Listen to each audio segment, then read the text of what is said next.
अस्सलाम वालेकुम जी। मेरे ना जी घर दे लागे रहमे शाह तो 7-8 किलोमीटर दरिया रावी वाले पासे ਨੂੰ ਆਈਏ ਨਾ ਮਿੰਟ ਗੁਮਰੀ ਵਾਲੇ ਪਾਸੇ ਸਾਹੀਵਾਲ ਵਾਲੇ ਪਾਸੇ ਨੂੰ ਤੇ ਰਾਹ ਚਾਂਦਾ ਗੜ ਫਤਿਹ ਸ਼ਾਹ ਬੜਾ ਪੁਰਾਣਾ ਕਦੀਮ ਸ਼ਹਿਰ ਹੈ।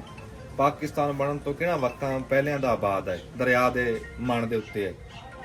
ਤੇ ਇੱਥੇ ਨਾ ਇੱਕ ਗੁਰਦੁਆਰਾ ਸਮਾਨ ਸਾਹਿਬ ਦਿਖਾਇਆ ਹੋਇਆ, ਇਧਰ ਨੂੰ ਅੱਗੇ ਨੂੰ ਆਏ ਬਈ ਆ ਉੱਤੇ ਨਾ ਤਸਵੀਰਾਂ ਬੜੀਆਂ ਉਦਾਂ ਹੀ ਪੁਰਾਣੀ ਇਮਾਰਤ ਹਾਲੇ ਤੱਕ ਖਲੋਤੀ ਆ ਨਵੀਂ ਨਰੋਈ ਤੇ ਬੰਦਿਆਂ ਨੇ ਸਾਂਭ ਕੇ ਰੱਖੀ ਆ। ਪਰ ਇੱਕ ਗੱਲ ਹੈ ਜੀ, ਇਧਰ ਮੇਰੇ ਨੂੰ ਕਿ ਇਹਦੀ ਨਾ ਜੀ ਬੇਅਦਬੀ ਨਹੀਂ ਇੱਥੇ ਕਰਦੇ ਮੁਸਲਮਾਨ, ਉਦਾਂ ਹੀ ਸਾਫ ਸੁਥਰਾ, ਇਹਦੇ ਚੋਂ ਕੋਈ ਲਾਂਘਾ ਟਾਪਾ ਨਹੀਂ, ਕੋਈ ਐਸੀ ਗੱਲਬਾਤ ਨਹੀਂ। ਉਹਨਾਂ ਦਾ ਘਰ ਵੱਖਰੇ ਆ ਤੇ ਉਹ ਜਿਸ ਹਾਲਤ 'ਚ ਖਲੋਤਾ ਉਦਾਂ ਹੀ ਖਲੋਤਾ, ਵੀ ਬੇਅਦਬੀ ਨਹੀਂ ਕਰਦੇ। ਕੋਈ ਬੰਦਾ ਵੀ ਇਹਦੇ 'ਚ ਇਹ ਨਹੀਂ ਹੈ ਵੀ ਕੋਈ ਬਿਲਾ ਵਜ੍ਹਾ ਕੋਈ ਸਮਾਨ ਰੱਖਿਆ ਜਾਂ ਕੋਈ ਲਾਂਘਾ ਟਾਪਾ, ਇਦਾਂ ਨਹੀਂ ਹੈ। ਤੇ ਉੱਤੋਂ ਦੀ ਘੁੰਮ ਕੇ ਤੁਹਾਨੂੰ ਦਿਖਾਉਂਦੇ ਆ, ਬੜੀ ਪੁਰਾਣੀ ਇਮਾਰਤ ਆ ਇਹ। ਤੇ ਗੁਰੂ ਸਾਹਿਬ ਉਹਨਾਂ ਦੀ ਤਸਵੀਰਾਂ ਬਣੀਆਂ ਇੱਥੇ, ਉਹ ਤਸਵੀਰ ਮੈਂ ਪਛਾਣੀ ਆ ਬਾਬੇ ਗੁਰੂ ਨਾਨਕ ਸਾਹਿਬ ਦੀ ਆ। ਤੇ ਹਰ ਡੱਬੇ ਦੇ ਵਿੱਚ ਇਦਾਂ ਹੀ ਫੋਟੋ ਇੱਕ ਇੱਕ ਬਣੀ ਆ। ਪਰ ਹੁਣ ਸਾਨੂੰ ਇੰਨਾ ਇਲਮ ਨਹੀਂ ਹੈ, ਫਿਰ ਅਸੀਂ ਐਵੇਂ ਕੋਲੋਂ ਤੁਹਾਡੀ ਨਾ ਗੱਲ ਕਰ ਸਕਦੇ। ਤੇ ਬੜਾ ਚੰਗਾ ਲੱਗਿਆ ਜੀ। ਮੈਂ ਤਾਂ ਅੱਗੇ ਆਦਲ ਭਾਈ ਨੂੰ ਦੱਸ ਰਿਹਾ ਸੀ ਕਿ ਉਧਰ ਚੜ੍ਹਦੇ ਪੰਜਾਬ 'ਚ ਉਹਨਾਂ ਨੇ ਸਾਡੀਆਂ ਇਬਾਦਤ ਗਾਵਾਂ ਹਾਲੇ ਤੱਕ ਸਾਂਭ ਕੇ ਰੱਖੀਆਂ, ਤੇ ਸਾਡਾ ਵੀ ਹੱਕ ਬਣਦਾ ਵੀ ਜਿੱਥੇ ਕੋਈ ਗੁਰਦੁਆਰਾ ਹੈ ਤੇ ਉਹਨੂੰ ਸਾਂਭ ਕੇ ਰੱਖੀਏ। ਇਹ ਇੱਕ ਦੂਏ ਕੋਲ ਨਿਸ਼ਾਨੀ ਹੈ, ਤੇ ਇਸ ਤੋਂ ਵੱਡੀ ਇਬਾਦਤਗਾਹ ਤੋਂ ਵੱਡੀ ਨਿਸ਼ਾਨੀ ਕੋਈ ਨਹੀਂ ਹੁੰਦੀ। ਅੱਗੇ ਆ ਮੁੰਡਾ ਦੱਸਦਾ ਸੀ ਵੀ ਆ ਪੀਪਲ ਖਲੋਤਾ, ਇਹ ਵੀ ਕੋਈ 200 ਸਾਲ ਪੁਰਾਣਾ, ਜਦੋਂ ਦਾ ਗੁਰਦੁਆਰਾ ਉਦੋਂ ਦਾ ਹੀ ਇਹ ਪੀਪਲ ਖਲੋਤਾ, ਉਦਾਂ ਦਾ ਉਦਾਂ ਹੀ। ਤੇ ਉਹ ਪੀਪਲ ਖਲੋਤਾ ਦਾ ਮੁੜ ਦਿਖਾ, ਮੁੜ ਤੋਂ ਪਤਾ ਲੱਗ ਜਾਂਦਾ ਕਿੰਨਾ ਪੁਰਾਣਾ। ਇੱਥੇ ਦਿਖਾ ਦੇ, ਹਾਂਜੀ ਕਰ ਲਓ, ਪਾਸੇ ਕਰ ਲਓ। ਬਹੁਤ ਪੁਰਾਣਾ ਪੀਪਲ ਆ, ਉਹਦੇ ਨਾ ਇੱਥੋਂ ਤਣਾ ਦੇਖ ਕੇ ਪਤਾ ਲੱਗ ਜਾਂਦਾ ਵੀ ਇਹਦੀ ਕਿੰਨੀ ਕੁ ਉਮਰ ਹੋਣੀ। 200 ਸਾਲ ਤੋਂ ਵੱਧ ਆ, ਜਿੰਨਾ ਕਿ ਮੇਰਾ ਤਜਰਬਾ ਨਾ ਜੀ, ਇਹ 200 ਸਾਲ ਤੋਂ ਵੱਧ ਆ।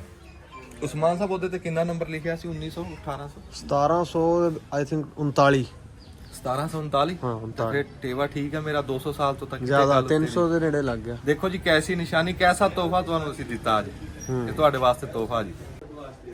ਇਹ ਨਾ ਜੀ ਗੁਰਦੁਆਰਾ ਸਾਹਿਬ ਦੀ ਲਹਿੰਦੇ ਵਾਲੇ ਪਾਸੇ ਦੀ ਦੀਵਾਰ ਆ, ਤੇ ਉਸ ਟਾਈਮ ਇਹ ਭਰਤ ਪਾ ਕੇ ਉੱਚਾ ਬਣਾਇਆ ਸੀ, ਤੇ ਹੇਠਾਂ ਖਲੋ ਕੇ ਇੱਥੇ ਤੱਕ ਤਾਂ ਹੱਥ ਵੀ ਨਹੀਂ ਅਪੜਦਾ ਸੀ। ਹੁਣ ਜਿੱਥੇ ਅਸੀਂ ਖਲੋਤੇ ਆ, ਨਿੱਕੀ ਜੀ ਬਾਰੀ ਗਾਹਾਂ ਦਿਖਾਈ, ਲੱਕੜੀ ਦੀ, ਕੈਲ ਦੀ ਲੱਕੜ ਦੀ ਨਾ, ਉਦਾਂ ਹੀ ਬਾਰੀ ਬਣੀ ਆ, ਵਿੱਚ ਸਰੀਏ ਲੱਗੇ ਆ ਹਵਾ ਵਾਸਤੇ। ਇਹ ਉਸ ਵਕਤ ਦੀ ਆ, ਉਸ ਟਾਈਮ ਦੇ ਵਿੱਚ ਇਹ ਉੱਚੀ ਬਣਾਈ ਸੀ। ਹੁਣ ਇਹ ਭਰਤ ਪਾ ਕੇ ਤੇ ਉਹ ਫਿਰ ਨੀਵੀਂ ਆ ਗਈ ਨਾ। ਇੱਥੇ ਇੱਕ ਲੱਕੜ ਦੇ ਛਤੀਰ ਪਏ ਆ ਜੀ, ਇਹਦੇ ਮੇਰੇ ਵੱਲ ਕਰੇ, ਲੱਕੜ ਦੇ ਛਤੀਰ ਪਏ ਆ, ਕੱਚੀ ਕੈਲ ਦੀ ਲੱਕੜ ਪੁਰਾਣੇ ਵਕਤਾਂ ਦੀ। ਉਹ ਛਤੀਰ ਵੀ ਉਦਾਂ ਹੀ ਆ। ਇੱਕ ਬੂਹੇ ਦੇ ਉੱਤੇ ਕੁਝ ਲਿਖਿਆ ਹੋਇਆ, ਉਹ ਅੱਲਾ ਬਿਹਤਰ ਜਾਣਦਾ, ਜਾਂ ਤੁਸੀਂ ਜਾਣਦੇ ਹੋਣੇ ਵੀ ਕੀ ਲਿਖਿਆ ਹੈ।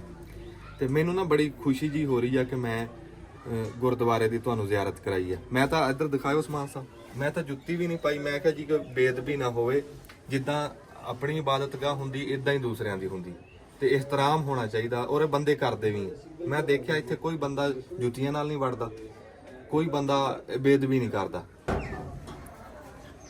ਹਾਂਜੀ ਆ ਕੁਝ ਲਿਖਿਆ ਹੈ, ਕਮੈਂਟ 'ਚ ਦੱਸਣ। ਆਹੋ ਤਾਂ ਉਹਨਾਂ ਨੇ ਪੜ੍ਹ ਕੇ ਦੱਸ ਦੇਣਾ ਉਸੇ ਟਾਈਮ। ਜਿਹੜੇ ਇਹਨੂੰ ਗੁਰਮੁਖੀ ਕਹਿੰਦੇ ਆ, ਗੁਰਮੁਖੀ 'ਚ ਲਿਖਿਆ। ਮੈਂ ਕਹਿੰਦਾ ਗੁਰਮੁਖੀ ਦੇ ਵਿੱਚ ਲਿਖਿਆ ਹੈ, ਇਹ ਜੇ ਤੁਸੀਂ ਪੜ੍ਹ ਕੇ ਦੱਸ ਸਕਦੇ ਆ ਤੇ ਦੇਖ ਲਓ। ਆਹ ਲੱਕੜ ਦੇ ਛਤੀਰ ਦੀ ਮੈਂ ਗੱਲ ਕਰਦਾ, ਆਹ ਉੱਤੇ ਪਏ। ਤੇ ਉਹ ਪਿਛਾਂ ਨੂੰ ਹੋ ਕੇ ਇੱਕ ਵਾਰ ਦਿਖਾ ਦੇ, ਪਿਛਾਂ ਨੂੰ ਹੋ ਕੇ।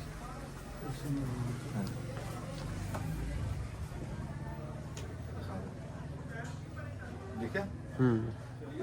ਹਾਂਜੀ ਦੇਖੋ ਜੀ, ਅਸੀਂ ਖਲੋਤੇ ਆ ਗੁਰਦੁਆਰਾ ਸਾਹਿਬ ਦੇ ਵਿੱਚ, ਤੇ ਉਂਝ ਸੀਨਰੀ ਕਿਸੇ ਨੇ ਰੱਖੀ ਹੋਈ ਇੱਥੇ ਅੱਲਾ ਦੇ ਨਾਮ ਦੀ। ਕੈਸੀ ਗੱਲ ਹੈ। ਅੰਦਰ ਦੀਵਾ ਵੀ ਬਾਲਿਆ ਨਾ ਜੀ, ਉਹਨਾਂ ਕਿਹਾ ਵੀ ਇੰਜ ਇਤਰਾਮ ਹੋ ਸਕਦਾ ਵੀ ਦੀਵਾ ਬਾਲਦੇ ਹੀ, ਦੀਵਾ ਬਾਲਦੇ ਇਸ ਘਰ ਦਾ। ਕੈਸੀ ਗੱਲ ਹੈ ਜੀ, ਗੁਰਦੁਆਰਾ ਸਾਹਿਬ ਦੇ ਵਿੱਚ। ਉਹ ਗੱਲ ਤੁਹਾਨੂੰ ਦੱਸਿਆ ਨਾ ਵੀ ਉਹਦਾ ਤਾਂ ਨਾਮ ਸਾਰੇ ਫਿਰ ਇੱਕੋ ਹੀ ਜਪਦੇ। ਇੱਥੇ ਵੀ ਲਿਖਿਆ ਹੈ, ਇਹ ਵੀ ਸੀਨਰੀ ਦਾ ਹਿੱਸਾ, ਉਹਦਾ ਹੀ ਹਿੱਸਾ। ਸੁਭਾਨ ਅੱਲਾਹ। ਅੱਛਾ, ਇਹ ਭਲਾ ਕਿਉਂ ਰੱਖੀ ਹੈ? ਕਿਉਂ ਰੱਖੀ? ਉਹ ਕਹਿੰਦੇ ਨਾ ਜਦੋਂ ਕੋਈ ਕਾਗਜ਼ ਹੁੰਦਾ ਹੈ ਜਾਂ ਕੋਈ ਕੁਰਾਨੀ ਆਇਤ ਕੁਝ ਲਿਖੀ ਹੈ, ਤੇ ਉਹ ਕਹਿੰਦੇ ਨੇ ਉੱਚੀ ਥਾਂ ਤੇ ਮੁਕੱਦਸ ਥਾਂ ਤੇ ਰੱਖ ਦਿਓ। ਉਹ ਇੱਥੇ ਜਿਹੜਾ ਜਿਹਨੇ ਰੱਖੀ ਉਹਨੇ ਕਹਿੰਦਾ ਮੁਕੱਦਸ ਥਾਂ ਹੈ ਤੇ ਇੱਥੇ ਰੱਖ ਦਿਓ। ਵਾਹ ਵਾਹ ਵਾਹ, ਐਵੇਂ ਹੀ ਹੈ ਨਾ ਜੀ। ਕੀ ਬਾਤ, ਕੀ ਬਾਤ। ਬੜਾ ਦਿਲ ਰਾਜ਼ੀ ਹੋਇਆ, ਬਹੁਤ ਦਿਲ ਖੁਸ਼ ਹੈ। ਚੱਲ ਗਿਆ। ਅੱਛਾ, ਅਸੀਂ ਨਾ ਗੁਰਦੁਆਰਾ ਸਾਹਿਬ ਦੇ ਅੰਦਰ ਆ, ਸਿਰਫ ਤੁਹਾਡੇ ਦਿਖਾਉਣ ਵਾਸਤੇ ਅਸੀਂ ਅੰਦਰ ਆਏ ਆ। ਨਹੀਂ ਤੇ ਇਦਾਂ ਮਤਲਬ ਕਿ ਵੀ ਸੋਚਿਆ ਵੇਦ ਵੀ ਨਾ ਹੋਏ। ਆ ਹਜੇ ਵੀ ਨਕਸ਼ ਨਗਾਰੀ ਆ ਦਿਖਾਇਓ ਉਸਮਾਨ ਭਾਈ, ਆ ਵੀ ਦਿਖਾਇਓ। ਬਹੁਤ ਸੋਹਣੇ ਫੁੱਲ ਬੂਟੇ ਬਣੇ ਆ। ਬਾਹਰ ਤਸਵੀਰਾਂ ਬਣੀਆਂ ਗੁਰੂ ਸਾਹਿਬ ਦੀਆਂ ਤੇ ਅੰਦਰ ਫੁੱਲ ਬੂਟੇ ਬਣੇ। ਛੱਤ ਦਿਖਾਈ ਗੁੰਬਦ ਆ, ਗੋਲ ਗੁੰਬਦ ਬਹੁਤ ਸੋਹਣਾ ਗੁਲਾਈ ਦੇ ਵਿੱਚ ਬਣਾਇਆ। ਆਓ ਬਾਰੀ ਜਿਹੜੀ ਮੈਂ ਤੁਹਾਨੂੰ ਬਾਹਰੋਂ ਦਿਖਾਈ ਸੀ ਹਵਾ ਵਾਸਤੇ। ਤੇ ਉਸਮਾਨ ਸਾਹਿਬ ਇੱਧਰ ਦਿਖਾਇਓ ਆ ਚਿਰਾਗ ਦੀ ਜਗ੍ਹਾ, ਇੱਥੇ ਚਿਰਾਗ ਬਲਦਾ ਤੇ ਹਾਲੇ ਵੀ ਚਿਰਾਗ ਹੈਗਾ। ਆ ਚਿਰਾਗ ਹੈਗਾ, ਹਜੇ ਵੀ ਚਿਰਾਗ ਹੈਗਾ, ਚਿਰਾਗ ਦੀ ਥਾਂ। ਹਾਂਜੀ ਆ ਲੋ ਲੱਗੀ ਆ ਉੱਤੇ ਦਿਖਾਈ, ਆ ਲੋ ਲੱਗੀ ਚਿਰਾਗ ਦੀ, ਕਿਸੇ ਟਾਈਮਾਂ 'ਚ ਚਿਰਾਗ ਬਲਦਾ ਸੀ। ਹਾਏ ਬਸ ਕੋਈ ਦਾਸਤਾਨ ਆ ਇਹ ਪੁਰਾਣੀ, ਕੋਈ ਦਰਦ ਵਾਲੀ ਦਾਸਤਾਨ, ਤੇ ਅਸੀਂ ਦਿਖਾ ਰਹੇ ਹਾਂ ਤੁਹਾਨੂੰ। ਅੱਛਾ ਅਜ਼ਾਨ ਹੋ ਰਹੀ, ਸਾਨੂੰ ਇਜਾਜ਼ਤ ਦਿਓ ਜੀ। ਅਸਲਾਮ।